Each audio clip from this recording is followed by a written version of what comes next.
gentlemen, welcome to the first episode of Over the Top. I'm TPP, as you can see here, and this guy on the right with the red cap, that's Dave. What's up? What's up, TPP? Yo. For Over the Top. Right, I know, right? Fucking hell, this has been a long time in the works. Yeah, we've talked about doing this for about a year and a half. Yeah. About nothing. I think it's been longer than that. Yeah, probably. It's like we should do a wrestling podcast where we talk about the old school WWF Attitude Era days, like the good shit. Man, TPP, that sounds fucking great. Let's do it. August 2021. What year is it? August 2021. Here we are. But we're here. We're here. We finally did it. We did it. We got it done. Speaking of the old school WWF, because fuck, using WWE, I've just got a question for you, Dave, straight off the bat. Is your red cap inspired by Fred Durst's appearance in WWE? Fuck no. I never even thought of that. That never even entered my mind. Never, not once, one time, putting on a red fucking cap. I mean, I don't know. I guess I was about to say, I guess Limp Bizkit wasn't too bad, but I'm not going to. In fact, we'll just cut the whole thing out and post. We'll just remove this whole thing. Make sure that stays in the edit. Stays in the edit. But I mean, they did have a they did have a big part to play in the Attitude Era. They had a big part to play when you think about, the Undertaker and his change. Limp Bizkit's music rolling. Yeah, back then it was the place to go if you were an entertainer. Especially if you did a Superstar's theme music and Kid Rock, which I'm not a fan personally.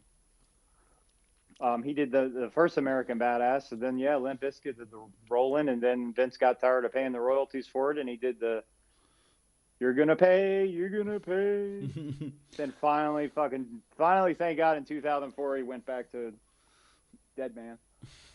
Vince and his royalties. He's a fucking tight one, isn't he? Hey, I guess that's how you get to be a billionaire. You be a fucking cheapskate. Well, this is true. So what is the? That's another show. Yeah, we'll save Vince for another show. You tight bastard, Vince. Vince, I'm just kidding. If you're watching this podcast, it's not real. All right, we don't mean it. We love you, Vince. He'd never listen to a couple fucking peons in a million years. We're good. We should. This is the same guy, Vincent Kennedy McMahon, that tore both fucking quadriceps when he power walked to the ring and still managed to direct traffic in the Royal Rumble match and walk back on his own. And by the way, has a fucking yacht called the Sexy Bitch. He don't give a fuck. No, he don't care, does he? Fuck you, Vince, if you're watching. We should actually, what we should do is we should become a tag team. We should become a competitive tag team and go touring on the indie scene and get picked up. I don't fucking know anything. Anything. The fucking indie scene. I mean, I love the indies. I'm a huge indie fan. There was this fucking one time, me and a couple buddies went to an indie show, and Jake the Snake was there. And this was in the early 2000s, in which, and anybody that knows me knows I always used to carry a video camera with me. One of those little Sony gimmicks, wherever I went. Because I want to document everything because I'm a fucking weirdo. Anyway, so Jake's having his match with some dude, and I have my camera. Because we're all like, fuck it, what are they going to do? Tell us to leave? It was like in a mall. One of those things. And the fucking promoter thought I worked for him. He thought I was one of his camera guys. I'm standing there, and he goes to me, get in there, get the shot. Yes, sir. And I get on the action, and fucking Jake plowed into me. The tape got fucked up. I don't have it. Oh, that's amazing. That's amazing. So, old school WWE Attitude Era. All right. Top 3 all-time favourite wrestlers. I know who your number ones are going to be, but I'm intrigued to see who number 2 and number 3 are. Just Attitude? Yeah, I Or think we go just before. Attitude? I think from 1990 onwards. 1990 onwards, I'll allow Right. 90 onwards. Sounds good. Yeah, if you and anybody else that knows me knows who my number one's going to be, Bret the Hitman Hart. Yep. No doubt about it. Close second, Taker, for sure.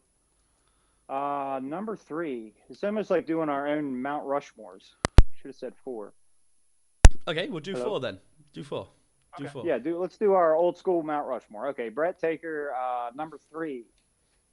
All-time favorite, I'd say Stone Cold, and then The Rock. Okay. I'm not sure about those answers. Why? Why not? Well, no, I'll go with that. I'll say Bret, Taker, Austin, Rock. Okay. Caught me off guard with these crazy questions. Hey, TPP. listen. Fuck. Listen, I know you're gonna be putting me on the spot like this. Gotta put you on the spot, bro. Gotta, gotta fucking say, yeah, who's your favorite wrestlers? I knew Bret would be the all-time number 1. Cool story about Bret the Hitman Hart. Obviously, I'm from the UK, and one of my friends at school was in America, and there was a house show advertised for the WWE. I forget where they were staying, and essentially in the I think it was like a magazine or something over here anyway that kick-started that this was happening to my mate whilst they was in America. So his mum and dad, I mean he was about 11 or 12 at the time, his mum and dad let him take care of setting it up. So he did all his checking out and stuff, because obviously that's early internet time. Back in the day. They rock up at this house show where apparently it's free entry. They haven't got to pay to get in. And he gets there, and the guys on the door are like, "Where's your tickets?" He's like, "Oh, no, I don't need tickets." He had all his stuff, all his clippings, all literally everything that said he does not need a ticket for this show. Him and his family. And he gets there, and they're refusing him entry with his tickets. And who walks past? The Hitman. And the Hitman says, "What's the problem?" So little English kid saying, "This is all in. It's all here. I've got all this. We can do this, that, and the other, but they're not letting us in because we haven't got a ticket." So Hitman says, "All right, come with me backstage." Got him in. Let him watch the show. That's just the kind of guy Hitman was. I wasn't a massive fan of his wrestling. I wasn't a massive Hitman fan. But, you can't deny the fact that the dude is obviously a legend. Wrestling legend, and on a personal note, doing stuff like that. Little kid from England gets him into the show. He always did that shit real quietly.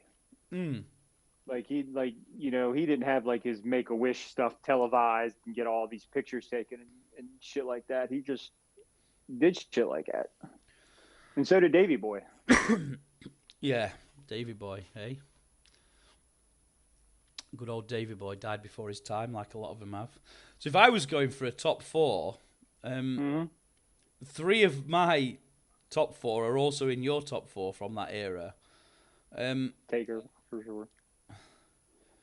Yeah, and I don't know who I could rank as my all-time favourite out of them 3. I don't know. They all individually, did something whilst I was, growing up and watching wrestling. You've got The Rock that carried, the WWE for such a long time whilst the likes of Stone Cold and Taker and that was injured. That whole...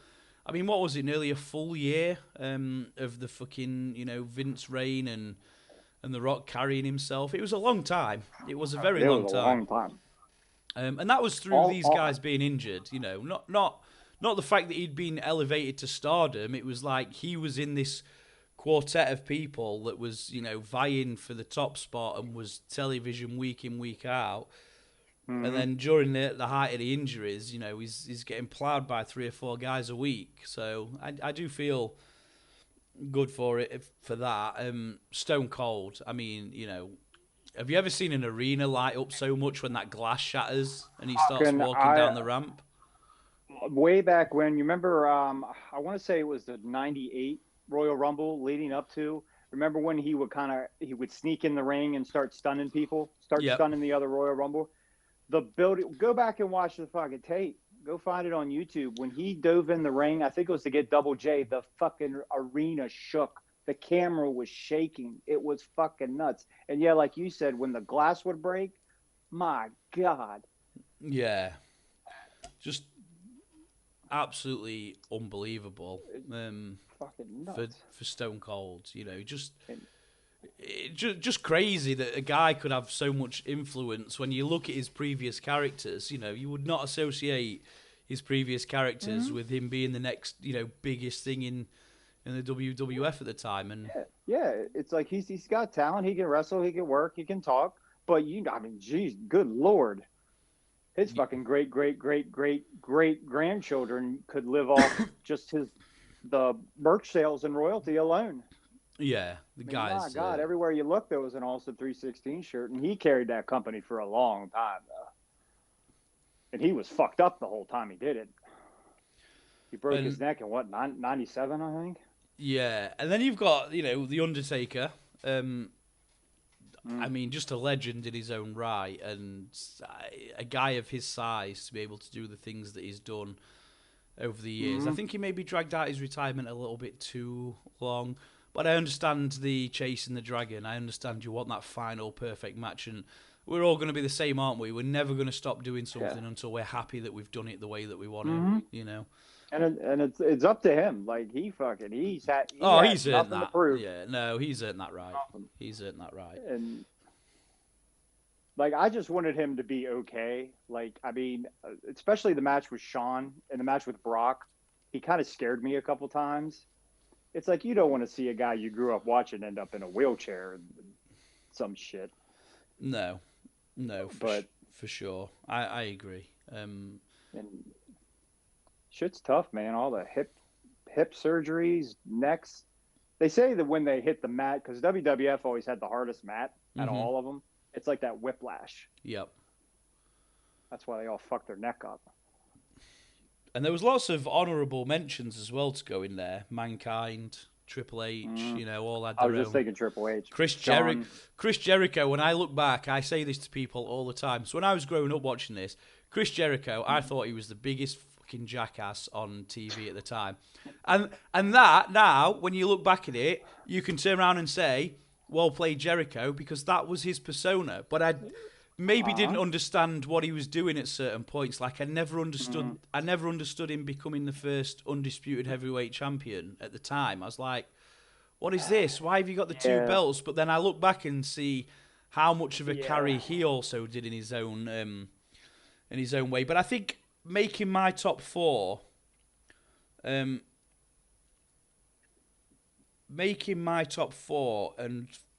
I think simply for the fact that this guy tore up the tag team championship. You knew when this guy's music came out, there was going to be a match. And not only that, he went on to be a great singles competitor, despite the fact that he's had so many demons to deal with and has, been off course quite a few times. No. Shawn? No. Jeff Hardy. Jeff. Okay. I'd put Jeff Hardy in my top four because I think he did things that we hadn't seen before. The rivalries in the tag team world with Edge and the Dudley Boys and Christian and people like that. But I just felt he had more of a. He was like he was a light heavyweight. I guess we'd call him a light heavyweight, competing in the heavyweight category. He was doing his moves that some of these other guys couldn't do. And obviously, he refused to bow down to Taker when he got his ass kicked as well. I was just thinking about that match, the one with Taker, when Taker helped him up and was like, "Fucking respect," because he wouldn't stay down. No, he wouldn't. He was stay like, down. "I don't give a fuck."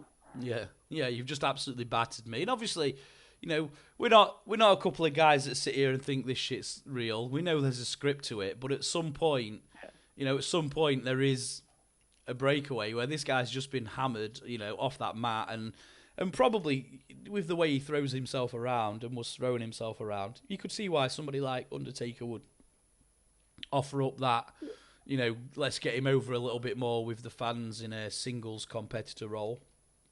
Yeah, you get fucked up. Fake is the wrong word because you can't fake fucking gravity. It's just it's so scripted. Athletic. It's just so competent. Right. It's just a script that people are following on the outcome. Yeah. The outcome of the match is scripted, but the stuff that happens in between is fucking real. I dare anyone to go and throw yourself off a turnbuckle and do a I fucking dare you. Just do an elbow drop and come back to me and let me know how you feel after you've actually done a full-on elbow drop where, your body's hit that mat. Just take a couple bumps. I won't even hit you. In fact, no, hit the ropes. Yeah, hit the ropes, right? There you go. Yeah. So yeah, it just has that soap opera shit mixed in to make it interesting. Yeah. That's all. And he should do. Back to Jeff. That was a good point with Jeff. And I think if it wasn't for his personal shit, which everybody has, like I get it. Everybody's different. Everybody goes through different shit. We're all different. That was the first thing I learned in kindergarten. But anyway, I think if it wasn't for that drowning in all those personal problems and personal demons and shit, I think he could do a little more. Yeah, I would have said I would have could have been the next Sean. I would have said, you've got obviously the late 90s, early 2000s stuff for all these guys, and you've got the likes of Bret, Stone Cold, Taker, The Rock, Triple H, Mankind. These guys are all elevated to the top. And then you've got people like Jeff and Matt and Edge and Christian coming through in the tag team world. I would probably have said if he didn't have all them personal demons, there would be an argument to say that from 2005 to 2015, that 10-year period, he would have been up at the top of the WWF. He would have been up there for sure. Yeah. I mean, even people like Kurt Angle. I don't like Kurt Angle. Oh, there goes the belt. 24/7. That was weird. I was going to say, is that a 24/7 title? Someone just took it. Fucking Jeff didn't pass away or some shit, did he? I hope not. Bro, if he does, we're going to have to end the fucking podcast and never do another one for fear of us killing off wrestlers. Fucking launch it. Hit me in the back of the head. The fuck? That's funny. And I was thinking, and anybody that knows me is probably surprised I didn't say Triple H, Shawn, or Razor. Well, I don't think Razor did enough. I don't. I think Razor's problem is he was an egotistical guy that thought he was better than he actually was. I think if he would have stayed and not did the jump, he might have been better off. I mean, it's weird to think about, and we can go back and forth on day and what if. Yeah. Like that Marvel show coming out, but. Then the NWO never would have happened and all this, but I don't know, because he's another one with like all the personal shit, and thank God for DDP. I think he saved his life. Yeah, I think DDP's probably saved his life. DDP's probably saved a few people's lives that we're not even aware of. And fair play to DDP because. I wasn't a massive fan of his until his later stuff. His later stuff, I was more invested in. But yeah, what a guy, DDP. Nicest guy you'll ever meet. Yeah, I wonder how many. Cool as, he's a talker. We stood and talked to him for like 2 fucking hours. He was when he was doing pictures, he brought one of his vests, and he would let people put it on when they were doing the picture. I had it on, and he was like, yeah, some fucking kid walked off with this thing. I had to chase him down. He was like, this vest was $5,000. And I was like, $5,000. Sir, I'll just give that on back to you. I'll just have a picture without the vest, thanks. Yeah, I think DDP has definitely saved more than we care to realize through his work. Like all that shit, just like if you stand there and talk to him, you feel like you can take over the world. He just has that positivity. Positively page, but it's true. Yeah. And others that are outright dicks. I mean, I didn't I didn't really find Sean very entertaining or interesting unless he was part of, rolling with the D-Generation X crew.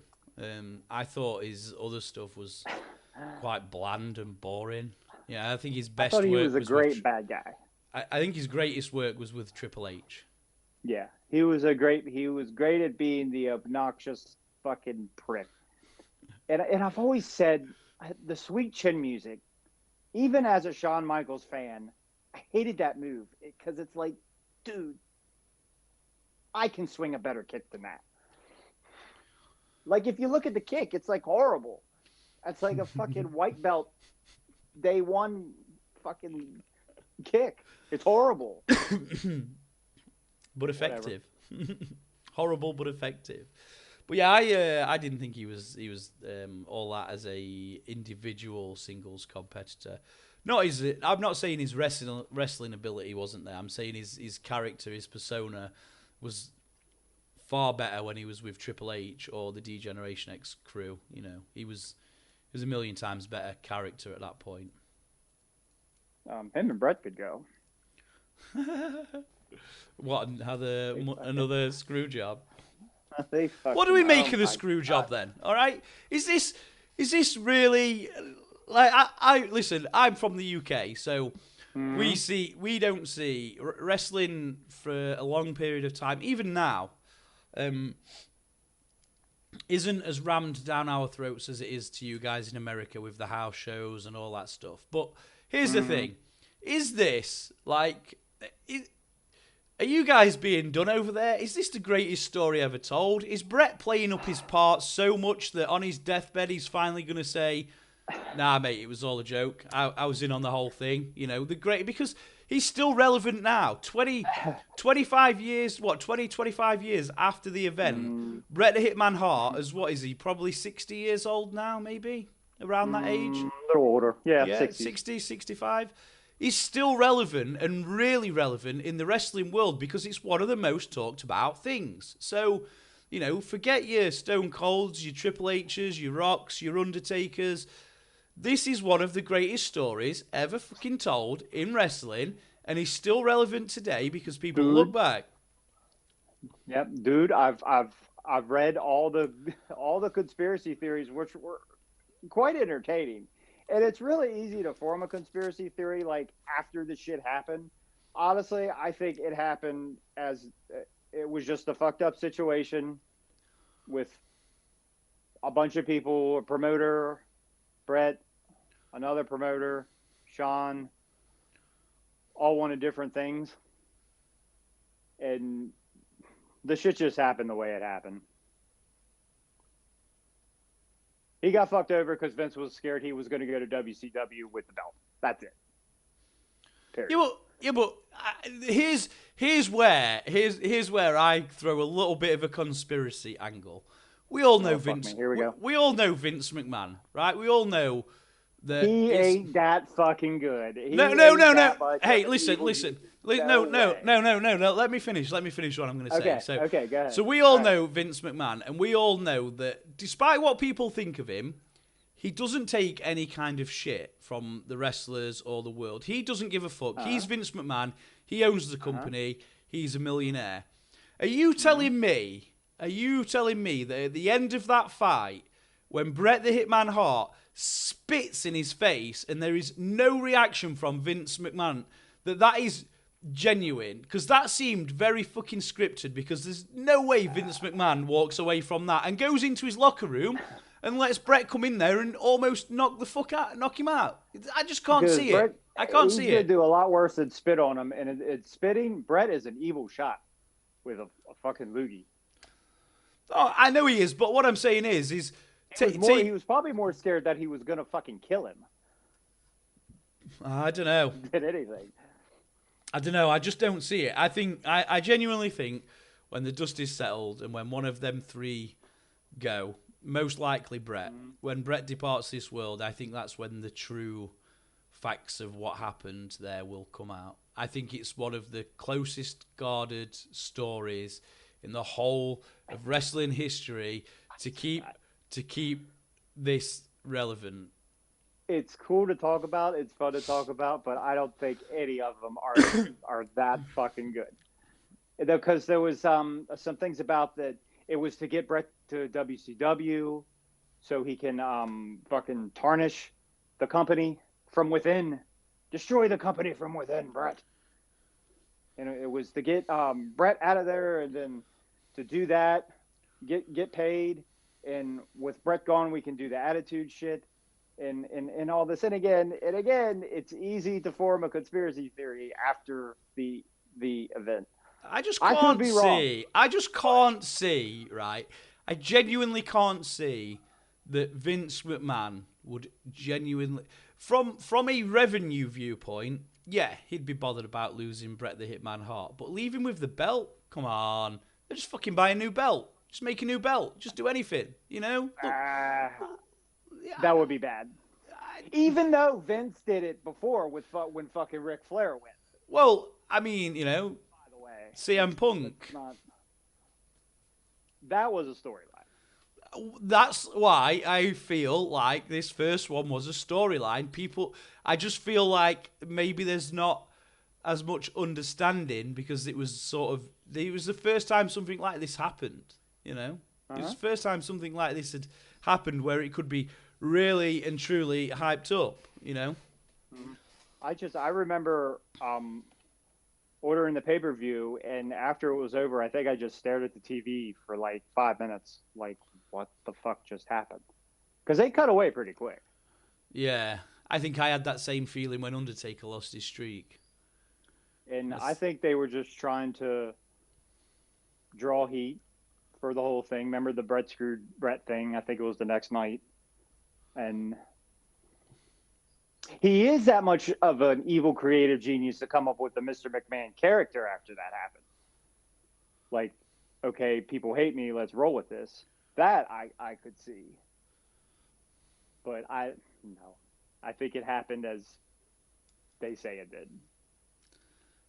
It took a lot of years for that to come out. I'm just unsure because Vince's mid-90s to early 2000s, so probably I would say from 94 to 2005, that is Vince's greatest work.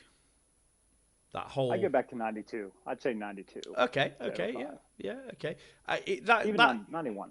That is his greatest work as you know, being up there in the WWE, and I think after that they tried to change too much stuff. Fucking get rid of this PG bullshit, you know. Let's go back to what we had. I think it was a lot of things. I think it was a bunch of different things all at once. Rock left, Austin left, the name change. I think the name change to WWE hurt him. I think the PG shit hurt him. Because see, the thing with you can go from PG to Attitude.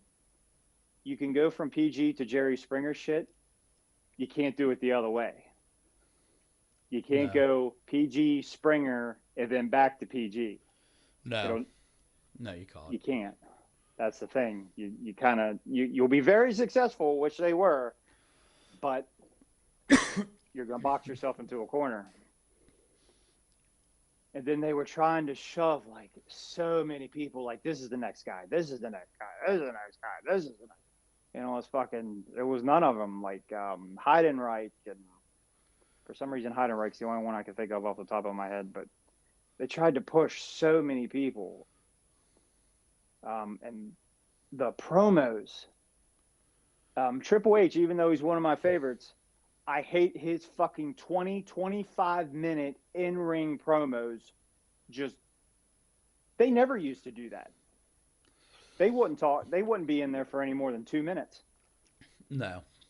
Back in the day. And that shit within there talking for 20 fucking minutes. And then a commercial. And then a replay. See, we over here, obviously, you know, watching Monday Night Raw or SmackDown. We don't have as many commercials over here as what you do. They're like commercials. Yeah, you have them in between the show. Yeah, they're set times. Like, you know, if you've got an hour long show, every 15 to 20 minutes, you've got 2 to 3 minutes worth of adverts, and then you're straight back into it. So. Yeah, here it's fucking brutal. That 3 hour bullshit has got to fucking go. I don't know why the fuck they're still doing it. They have entirely too much TV. And you can tell, like, they don't know what to do. I can see, like, the week before WrestleMania, the go home before WrestleMania, or the fucking Rock's here, or Austin is here, we're doing a 3-hour special, whatever. But fuck me, dude. That 3-hour shit is fucking brutal. Like I said, because we have all the commercials and they do replays, and Michael Cole, I'll never understand for as long as I live why the fuck they have him out there. I should never think, as a dude watching it on TV, that I could do a better job than him. Michael Cole's probably a little bit underrated, and he plays his character perfectly. You know, people don't like Michael Cole. And he's not there to be liked, and is he he? should be a heel. They did that for a little while, where they turned him heel. They should have stuck with that. That would have worked. Because then he could have been like a color commentator. Could you have done what he did though when Lawler had his heart attack? I mean, you know, the guy. Oh, love him or hate him. Yeah, love him or hate him. Michael Cole, professional, very, very professional, and I don't know. I don't know if I could, you know, love it. Like I say, love him or hate him, you have to give him credit for what he has done and achieved. I will say he's professional. But yeah, I think the promos are just no. I think the promos have just become it's just bland. It's just the same shit. Like you know, I don't know. Like, watch shit from back, like you said, in the early 90s. Remember in 92 when Warrior left out of nowhere and they did the whole thing with Mr. Perfect? Mm-hmm. Coming back. They did that at the last minute. That whole thing. Mr. Perfect. What a guy. Back in the day, the shit was so good and it was believable. Shit with Piper and all that. Oh, Piper. Because I always wondered, like, what kind of superstars the Performance Center is going to produce, like this generation. I'm not so sure now. Well, here's the thing, right? I know we're talking old school, but just on just on what fun of my hat. Just put it back on. It was just a joke about Fred Durst. Stick it on. I've got my hat on. It's back to front as well. It's just not a red one. Bug me. Yeah, speaking of that, they have made so many mistakes over the past few years with development talent. How has Braun Strowman not been dominating the WWE? What the fuck? Why did they fire him? Now he's gone. Aleister Black. Yeah. Aleister Black. Like, Are you fucking kidding me? Something serious must have gone on behind the scenes. But also, they did not push Braun as much as Braun could have been in his own way. He could have been the next Undertaker. He had the potential to be the next Undertaker with his persona, with how he was coming in. You know, the character, the story with him was great. He had that potential, and they fucking didn't deliver with it. They did to him what they did to the Big Show. Used him as a big bully, but as soon as it came to fighting somebody for a title, always put the other guy over in such an unbelievable way. Because I'm not being funny. The Big Show, you have a fucking fight with him in real life, he's going to knock you the fuck out, right? He's going to fuck you up. They're your monster heels. And he's losing to people like Rey Mysterio. Come on. I'm right there with you. They should have been monster heels that ran Brock Lesnar like fucking roughshod. And just took on people and fucking squashed them. Yeah, 100% agree with that, because Brock is still kind of green, but Big Show I just don't get. Big Show, Sid, Lex Luger, it's like there was something missing. It's like you look at them, or you look at an 8x10 of them, and you're like, "Fuck, that dude's gonna take over the world." And they could all talk, they could all work. They were huge, but there was just like something missing. For some reason, they couldn't connect or something. I don't know what it was. they're like this weird class of wrestlers that just were missing something. Yeah, Had it all, but was missing something. I don't know. Yeah, tough one to describe. So I think the endings to WWE used to be incredible. Particularly when there was this whole Austin's gonna save the WWE. Austin's gonna save it as he comes walking down and just fucking stuns everybody. And I think it's like ends up being the Undertaker, Kane, Angle, Stone Cold, and The Rock all sort of left stood in the ring. Just the greatest. That's probably the greatest finish. When he was with Kane, and the rolling music would hit, and fucking him and Kane would come walking down, and Taker, as he's walking down the ramp, would slowly put his gloves on. Yeah. And Kane always did that thing with the one glove. Oh, Kane, yeah, where he was like... I've actually got... I would say I've been quite lucky. I took my boys some years back, probably 2012 to 13, somewhere around there. Obviously, the WWE comes to the UK, and they do the two live shows. They do SmackDown and Raw, and they record them main shows in Manchester and London. Yeah, it's right. It's after WrestleMania, isn't it? Yeah, it was. It was April, May time when we went, and one of my boys was dressed up as Rey Mysterio, and the other was dressed up as John Cena. Well, we got fortunate with the house show, as you would call it, because they had two on the same night that they was recording the main events. They had another two shows. One of them was in a city that's about a 50-minute drive from here, and we actually had ringside seats. Oh, nice. Yeah, so we went, and our lineup actually was fucking very, very good. We had the Big Show, we had Kane, we had Rey Mysterio, we had The Shield at the time, we had Randy Orton. We had some of the female wrestlers like Natalya was there, and honestly, you watch all these guys on TV, yeah, you watch them all, and you see them, and you look, they look massive, or some of the guys look bigger than they are. I can honestly say, the Undertaker, Kane and the Big Show, fucking hell, when I saw Kane, like up close and personal, his arms, his arms. Huge. I'm fucking 6'5", right? I'm 6'5", and I'm looking at this guy thinking, you are a fucking monster. His arms, like, here's one of my arms, yeah.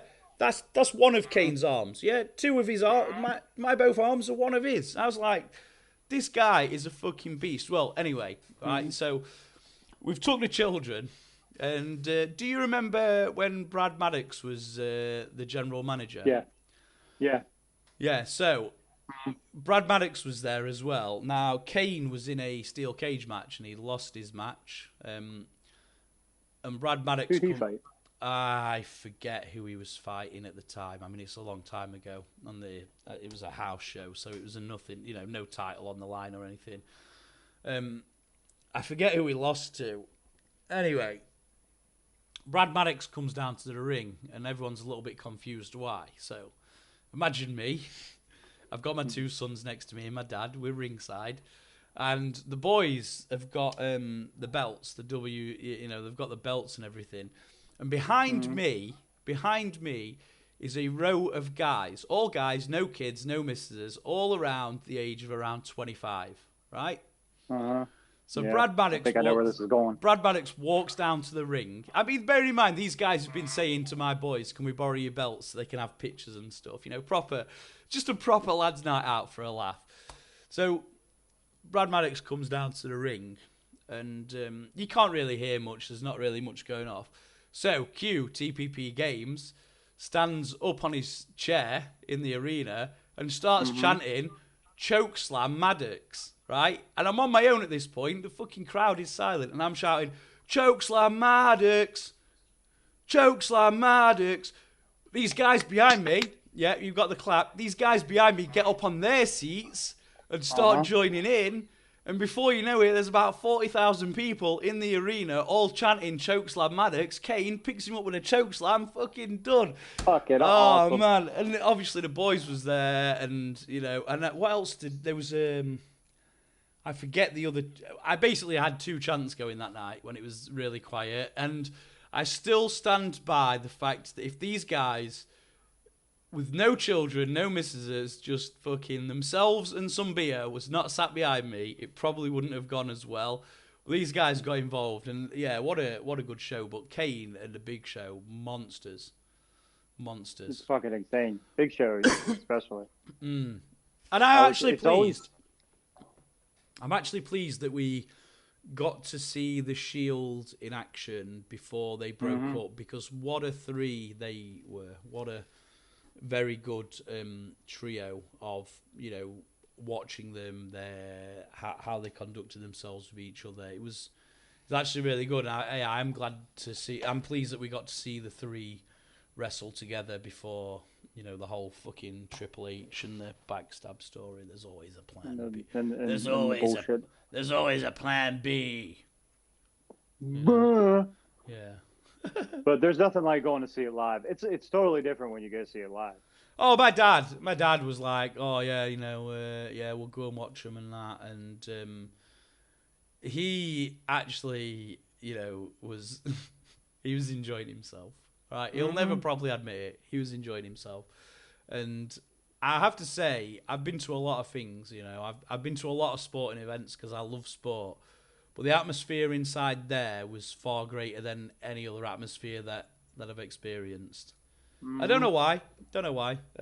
Just was. It's a cool thing to do. I haven't been to see one live in a while, but oh man, so much fun. I'll never forget my first one when my dad took me. It was back in '93. It was like right before the first King of the Ring. It was because I'm from Maryland, and the first King of the Ring was in Ohio. So it must have been like maybe like the Wednesday, Thursday, or Friday before. But anyway, I had Bret fought Bob Backlund, Undertaker fought Giant Gonzalez, Tatanka, Bam Bam Bigelow, Mr. Perfect, Lex Luger, Tito Santana versus Papa Shango. No shit. Paul Bearer wasn't there though. No, Paul Bearer came down by himself. Yeah, Taker came down by himself.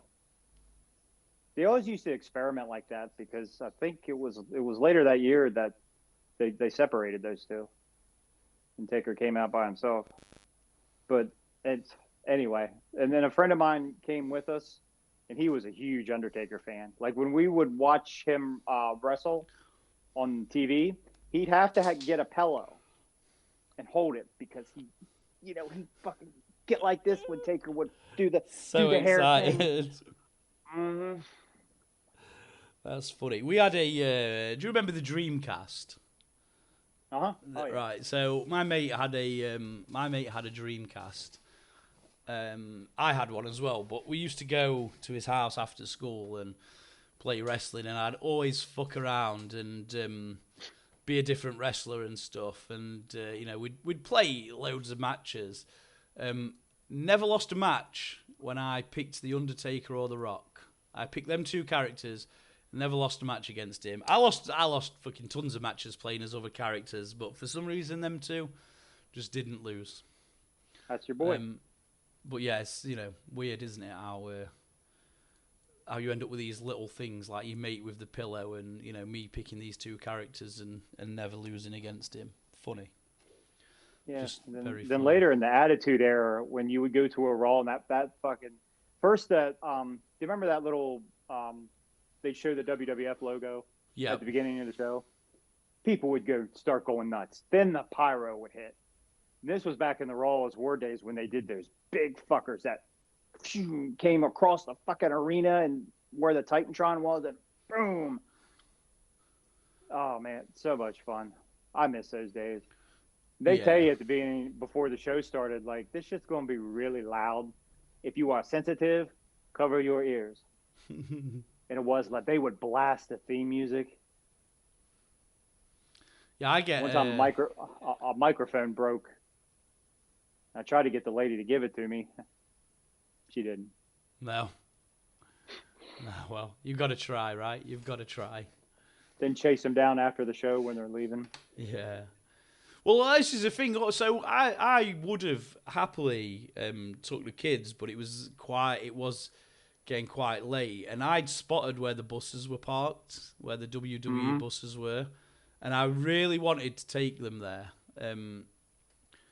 But we decided against it in the end. But we could have easily have got there. And I think if I had the opportunity again, I'd definitely be like, nah, fuck it, we're going. Fuck it. Yeah, fuck it, we're going. We're going. I don't give a fuck. Call me a fanboy all you like. I'll fucking go and have a picture with Kane. I don't give a fuck. Oh yeah, we used to hunt them down in the hotels and the restaurants and the airport. The scary thing with airports is all you have to do is call and be like, my name is what time is my flight? My name is B Hart, and they fucking tell you. Yeah. And the hotels, it would usually always be Hilton's. So like what you would do, WrestleMania especially, because they would usually all get there a Wednesday or Thursday, and that first night they'll all be in the bar.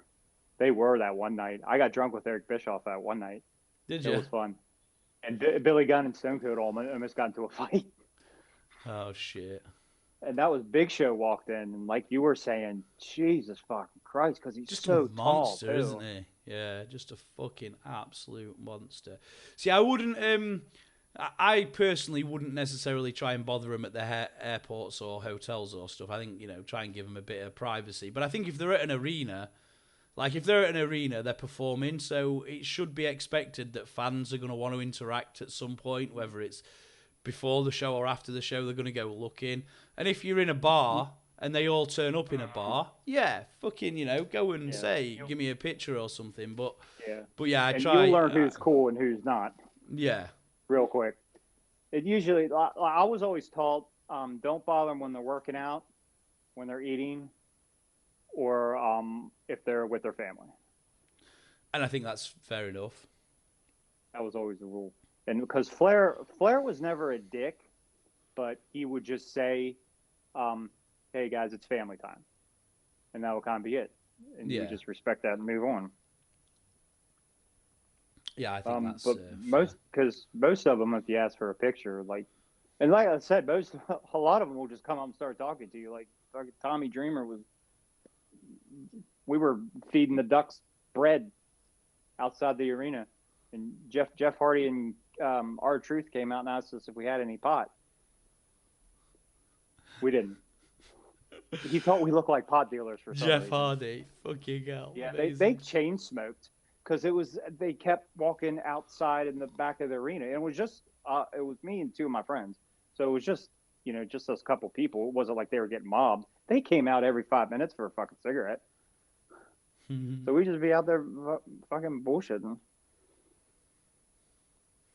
That's funny. And it's weird. It's like when I finally met Scott Hall. And, yeah, I had the old school the WCW NWO shirt. This was when they went to WWF, him, Nash, and Hogan. Yeah. And because he was with X-Pac, and they still had their NWO shirts and leather jackets on and everything. And he saw me, and he was like, "Oh, old school, man." I was like, "Yeah, brother." Fucking X-Pac got out of there real quick, and that's the other thing. They know how to dodge people too. Like Triple H did one of those WrestleMania fucking press conferences one time, and I was gonna try to get him in the hotel because you had to walk across. It was a good distance between the door and the elevator, so there was a lot of room there to nab him for a picture. That motherfucker went bam bam so fast. He still had the belt in his hand when he fucking power walked in there. The only way you'll get Triple H is he's with Vince or Stephanie. And Stephanie is the nicest person you'll ever meet too, which is weird. Which is weird because she's an on-screen bitch. Yeah, and she had that whiny voice and everything. But oh my gosh, God. yeah, she'll come up to you and be, oh hey, you going to the show? You guys have a good time? Yeah, fucking. It's usually always the bad guys Yeah, the bad guys are the nice that are the ones away. coolest. Yeah. Michael Hayes is a dick and a half. He's a fucking prick. Mr. Perfect was too, believe it or not. What was a prick? Don't even. Oh, I can imagine. Don't even attempt Lesnar. I just stay clear of him. Motherfucker's always having a bad day. Yeah, I mean, I think I've heard rumours of them saying stuff like, you know, if you want a picture, you come to the shows and pay for it, you know, kind of stuff. Because obviously they get paid for that shit, don't they? And I just think to myself, do we fans not pay enough with pay-per-views and fucking buying your kids merchandise, video games, the whole fucking shebang? You know, I get it. Yeah, I get it. Working out. Don't bother a wrestler when they're working out because they're fucking working out because that's the job. Don't bother a wrestler when they're eating because they're probably going to be eating fucking 6 to 8 meals a day. And certainly don't bother a wrestler when they're with their family. You know, and maybe even to a degree, don't chase them in a fucking airport or a hotel. But if you see them out and you want to have a chat or a fucking, you know, get good wrestlers and fucking interact with your fans. Because we're the reason that you've got fucking money. Yeah. No, most of them are cool. Always were. But and some, it's like I get everybody has a fucking bad day. You're trying to get from A to B, you're late. If I stop for you, I'm going to get fucking mobbed. I get it sometimes, but you don't have to be a dick about it. No. You know, because like Triple H said to my buddy one time, he tried to get a picture, and Triple H was just like, I got to go, man. Hit me up at a convention. Hit me up at a signing. And he was like, okay. And he hit him up with a stack of fucking magazines like that. And told him, and Triple H was like, man, you sure know how to take advantage of a free thing. And Mike was like, yeah, you told me to hit you up. I'm hitting you up. And he gave me one of the magazines that he signed too. That's cool. Eric Bischoff drinks Coors Light, by the way, if anybody wanted to know. Coors Light. Damn, that's a light tasting beer. Cool as shit. But then and all these motherfuckers, like, we're there at the bar just having a good time. Then all these motherfuckers slowly start coming in, and I hear him asking him dumb fucking questions about WCW, da-da-da-da. And it's like, he's going to fucking leave. He's going to fucking leave. I got a real shot about, like, going back and hanging out with these guys because I guarantee some funny-ass shit is going to happen. And you motherfuckers are going to make him leave. You're going to make him leave. And he fucking got up and left. It's like, God damn it. That was a wild night, though. Like, Billy Gunn was just being really obnoxious, and he was just getting on Austin's nerves. You could feel it. I don't know if anything actually happened, but like Stone Cold, as big as he was, he'll fucking sign. He was signing people's beers and shit. Yeah, it's like, that's funny. It is kind of, I just think, just fucking, if you're a celebrity, give a little bit back. You know, if I ever become famous from my streaming and I get fucking mobbed by a bunch of people because I'm the worst video game player ever, I'll fucking stand there and chat to them all. I'll sign everyone's autograph. You know, I'll sign everyone's fucking stuff. If I can't, I will tell you why. Yeah, and I won't be a dick about it. Do you know what? Do you know if I couldn't though, I'd fucking definitely be down to try and set something up for people, like just something free. I don't know. If you're in your hometown, just fucking hire out a hall and say, right, guys, I'm going to be here for 3 hours. Come down, get a picture, get an autograph, do whatever you want. You know, you want to fucking ask. Yeah. I'm going to be in the bar tonight. Come and have a beer. I'll buy a round of drinks for everyone. You know, come and fucking have a chat. I'll tell some stories. Yeah. Just remember, famous people, you don't have to be a dick to the people that, you know, support you. Mm-hmm. But, you know, we're sat there saying that. I'll never be famous. Look at me, fucking beardy weirdy. The only thing I'm going to be famous, game player of all time. mate. The only thing I'm going to be famous for is being the first guy on Twitch to fucking live stream his own fight and get knocked out. But fuck it. But you were the first to do it. Yeah. So if you're watching, Vince, fucking watch my boxing match and sign me up for some wrestling. I'll come there and fucking take some bumps for you, motherfuckers. 35 years old, fit as a fucking butcher's dog, 6'5". Yeah, I'll fucking get slayed. Like, who's that goof on Twitter that started the hot tub shit? The redhead that just looks like a bitch in all of her pictures. Even when she's trying to be sexy, she looks like a bitch. I can't say too much. Amaranth. Starts with an A. Yeah, Amaranth. Oh, yeah, I mean, whatever. I can't say too much. I've done my own hot tub stream. Just, letting people know. That shit was too funny. I loved it. There's nothing we won't do, is there?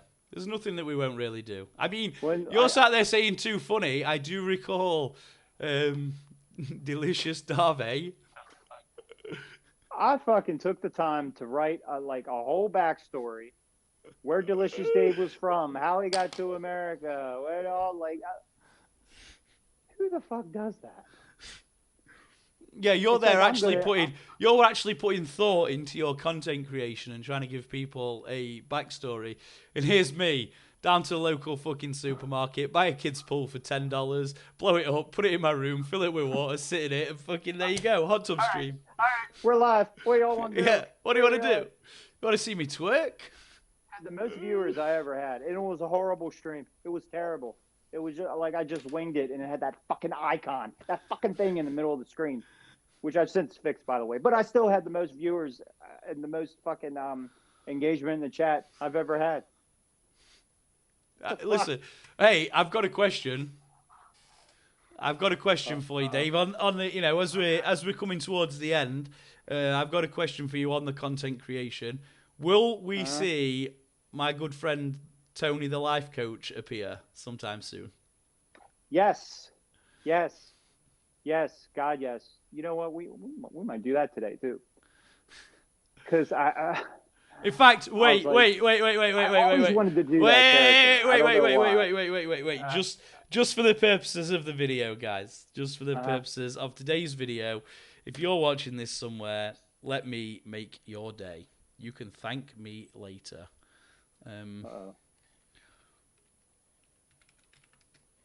See, I can't see him. I don't know what he's doing. It's fine. Don't worry.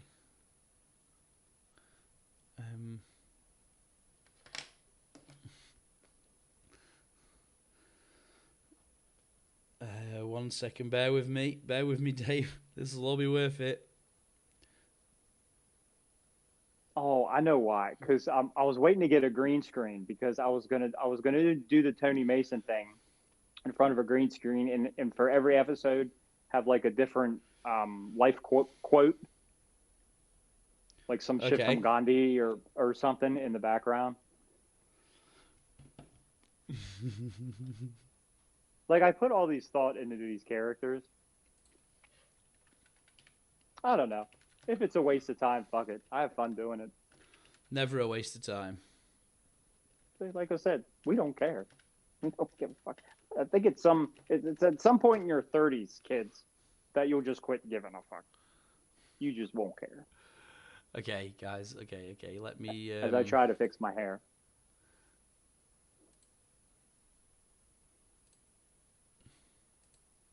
He's taking a while. Now I'm getting nervous. All right, guys. You might see right now, overtaking the screen is this guy. Are you ready? Know the rules of life. I am your guiding light. I complete you, Tony Mason, life coach. Telling you right now. I'm telling you all right now. You listen to what I'm saying because this to go down. Because see, he really is like an egotistical little prick that fucked his own life up. But he's one of those that puts everybody else down to make himself feel better. So he's like his life is shit, but he gonna fix everybody else. Well, everyone's just seen Tony Mason, life coach. if anybody cares. Yep. But- Everyone's just seen him. He's just been live on Over the Top. It was a Tony Mason takeover.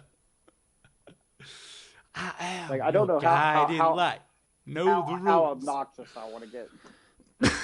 Oh, fucking, And his rules. He has rules of life. That was the other thing. He was going to say a different rule of life every episode. Like, rule of life number 337. Don't fuck with anybody that makes your food.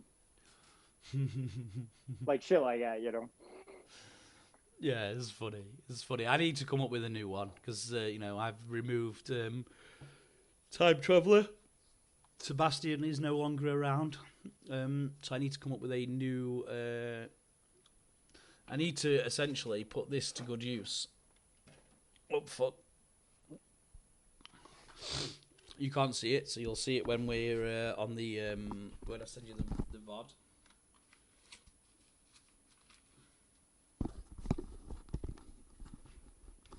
And this other goofy character I did with Chad, because I was like, I gotta like be your shitty sidekick when he's the clown. Like, I was like, Chad, what's my name gonna be?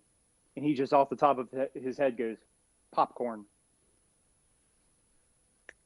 Got it. Popcorn. And this goofy hunchback that goes, Master.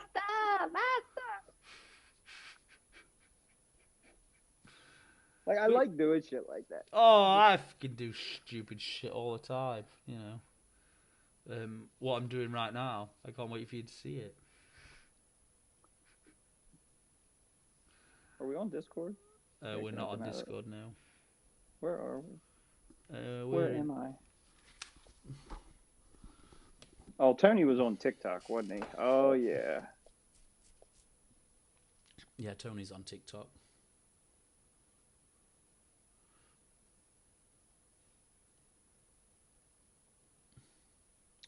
Oh, Yeah, God, but I this think fucking guy.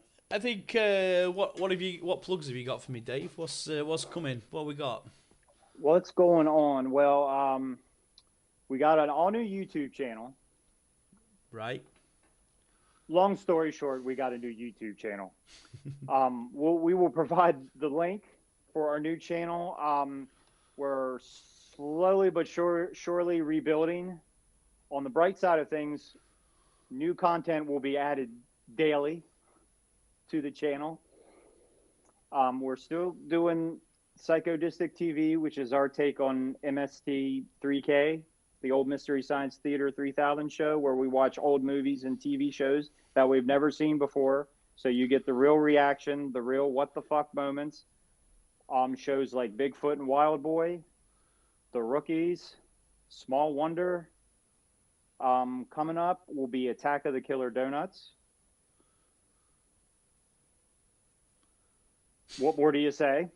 Right. We will do more retro gaming live streams on Twitch, YouTube, and Facebook. Back in Time with Dave and Chad, in which we will pick out games we've never played before, the most obscure fucking shit. My own show, Retro Revenge, will hopefully be back this Sunday. I've been trying for a couple weeks, but a couple monkey wrenches got thrown Dave's way. Fuck them monkey wrenches.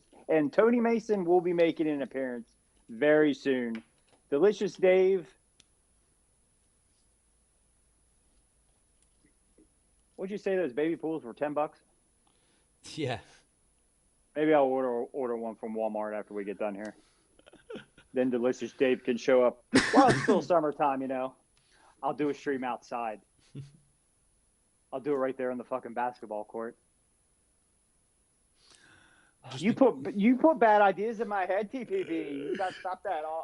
I'm gonna do that too. Oh God, amazing. Anyway, what was I doing? Oh, and check out the gear. 5%. 5%nutrition.com. Supplements, apparel, shit that works. I use the shit. Shit that works. Supplements that work. And badass apparel too. Hey, go on there, use promo code Dave _ 15 off. 15% off. Use it as many times as you want. I don't give a fuck. Save money. 5percentnutrition.com. Tune in Thursday for Psychodistic TV and Friday for Back in Time with Dave and Chad. Whew. There's a lot of stuff. Prepared for that next time. Yeah, right? Well, listen. How about you, sir? Well, okay, so coming up in the coming up from TPP Games, we will be continuing this week with the Rocket League. We've added a new feature to stream, which is actually pretty fucking cool. I was looking at it yesterday, messaged a buddy and said, can you make head and a tail of this code in? He said, I'll get right back to you once I've had a look at something. Came back to me and said, no, we can actually use this, so we're now both using it. He used it last night. It's great. I'm not going to say what it is. Come by and see it. I've also got Drunk History. So I have a buddy in America, and I'm in the UK, right? And we've got a barmaid. We've got an overlay with a barmaid. In fact, actually, for the reference of the video, let me just show you this. All right. This is the bar. So the 3 windows here will have menus on where people can, purchase us a drink from the bar. The 2 cameras, and we're going to recount history. That's awesome. Yeah, we're going to recount history drunk, and I'm going to make him recount British history, and he's going to make me recount American history. And I believe one of the topics he's going to make me discuss is who was the original founders of America, which is going to be really fucking cool when I start talking about the Anunnaki and aliens and shit, right? Depends who you talk to. And then also, I've just decided, actually, so I have this mask, right? I've got this mask, this one here. I've decided that I'm going to do a new feature. If anyone from the UK stumbles across this, and you recall a show from many, many aeons ago, it was called Games Master. And Games Master was essentially a show all about video games. And it was a guy presented it, but the story was essentially that the overall person was this electronic computer head called the Games Master. You could win his golden joystick, for the Amiga and stuff back in the day. And he used to come across the screen and would give people hints and tips and cheats. So I'm going to reinvent. Remember that. I'm going to reinvent the Games Master, but not be called the Games Master. And I'm going to fucking lie. Okay? I'm going to tell people where you can get hidden chests and stuff like that. And it just be a complete fabrication. All right? So I'm going to start doing that, I think. I think that's going to be... Evil bat. Oh, yeah, but it's going to be so funny, right? I'm just literally going to take footage from other people's gameplay. I'll credit them for it. I'll credit them for the gameplay. But I'm gonna take other people's footage, and I'm going to, say, like, you have to do this, this, this, and this. And obviously, it's just going to be a mishmash of people doing different things in a game. And I'm going to say, this will get you to this point. And obviously, none of it's going to... You could use any of my footage if you need it. This would be so funny, That's amazing. Yeah. That's amazing. Yeah. Cheat codes. I'm going to give people fake cheat codes. Like a ridiculous fucking code. Oh, like a ridiculous, code. yeah, like a ridiculous combo, like up, down, left, right, A, B, C, start, back, A, C, C, D, D, Y. Say it real fast. Forward. Yeah, Say it real fast and then leave. Yeah. What was that? And then leave. Yep, so people have to keep watching the video over and over to get the fake code, right? And then, they don't fucking get anything. I think that's going to be so funny. Straight to hell. Oh, bro. Listen, right? It's about time somebody came in and taught cheaters a lesson that fucking cheating, cheats don't prosper. And they're about to find out the hard way with TPP's cheat codes. In fact, that might be what we call it, TPP's cheat codes. And at the end of every video... They're not just going to find out the hard way. They're not just going to find out the hard way. You got to make it entertaining for yourself. Oh, yeah, right. And create more content. At the end of every video, I'm going to be like, I promise on the next video, the code will work. And just keep fucking going and going. My bad on that other code. This one will work, though. Yeah. Oh, guys, I got a fucking digit wrong. It's this. And then go up, down, left, right, A, B, C, start, select Y, B, A, L, B, R, B, R, Yeah. T, L, T. Although it was an O instead of a 0. My bad. This code will work. Yeah, just come up with like really stupid fucking codes, like you know, for It was a 2 instead of a Z. yeah, for invisibility, it's gonna be like Harry Potter's cloak. Input Harry Potter's cloak. Yeah. You got to find the invisibility cloak. Yeah. That's how you get past that part. There's no fucking invisibility cloak anywhere in the game. Like literally. That's amazing. You know. So You got some great ideas, man. We're gonna be doing some stupid shit like that. Yeah. I don't know how well it'll do. We'll see, but it'll be funny. But yeah, guys, that has been the first ever Over the Top. So I'm going to stop recording. We're going to probably wait 17 hours for the video to upload to Google Drive so I can send it to Dave. And then maybe we can edit it down and do some shit and we'll post it in places. If there's any funny That's clips, what we do. yeah, if there's any funny clips we can take from it, we'll, well, fuck them. You can watch the whole show. Fuck 'em. Yeah, fuck them. All right, guys. And if you have watched this entire show and you are happy, can I just say, if you go to... God, love you. Yeah. No, seriously, I'll give you the first cheat code. Okay. Next time you play SmackDown versus Raw, sorry, not SmackDown versus Raw. Next time you play WWE 2K21, if you go to the cheat menu and type in Over the Top, absolutely fucking nothing will happen. You're welcome.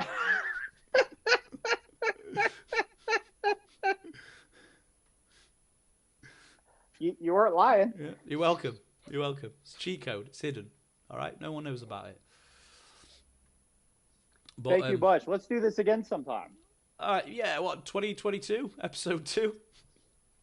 No, let's not make a habit of that. Fucking yearly special. Yeah, the 1 yearly special. Hopefully we could do it every week. Let's shoot for that. At least every other week. How's that? Every other week. Yeah, I think we can probably do something like that every other week. Fucking right. Well, guys, I've been TPP Games, and I got nothing else. I'm on Twitch, TPP Games. Yeah. Tank's empty. Games with a Z. This is Angry. This is Dave from Angry 80s. Night to Dawn. Whatever my name is. Psychedis. I'll put it in the description. Yeah, it's just fucking. Nobody wants to talk with me anyway. I mean, they do. I always come in to talk to you.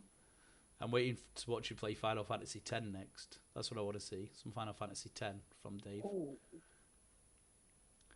That would be interesting to watch. My day is completely booked now. I got Tony Mason, and I got to find Final Fantasy X. And my day, guys, is going to be updating Rocket League so I can get the queue going. Come and have a look at it. You'll like it. It's funny. But yeah, bye. That is true. Bye, Over the Top people. Bye, everybody. Later. Bye. Bye. Bye.